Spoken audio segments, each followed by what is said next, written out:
انا هجيلكوا بكره ان شاء الله. هوصل على بعد الظهر كده. لا لا، لوحدي. هقولك لما اجي يا ماما. هحكي لك كل حاجه. ما تقلقيش، انا كويسه. طب اديني نص ساعه هكلمك. يلا، باي باي.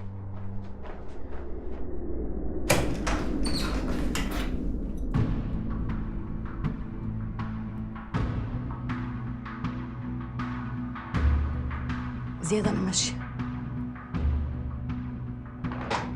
ما تستغربش، انا مسافره بكره لاهلي. لو سمحت اتطلق. مش عايزه منك اي حاجه.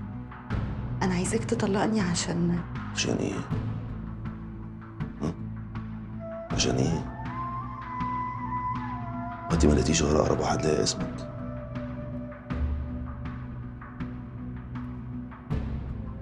زياد لازم تعرف ان انا ما خنتكش. انا مفيش حد قرب لي. انا اتجوزتك وانا فاهمه ان انا هقدر احبك، وفعلا حاولت وما قدرتش. غصب عني حبيته. بس انا مش عايزه اطلق منك، عشان كده اوعى تفتكر ان انا هروح اتجوزه. لا، انا مش عايزه اي حد في حياتي. هو انت حبيتيه وما حبيتنيش صح؟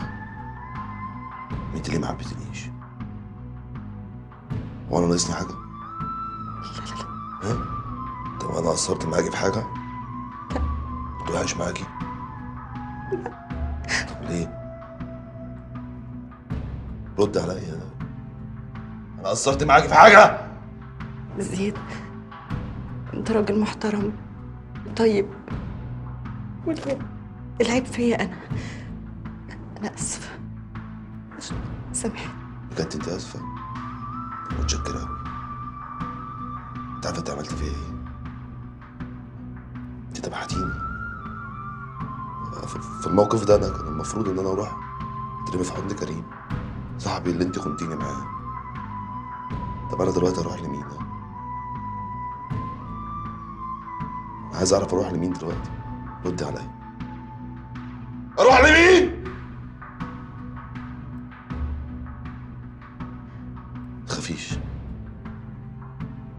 فاكره ان انا عملت ايد عليكي؟ لا، انا مش هعمل فيك حاجه. انا فعلا مش شايفك يا اسم.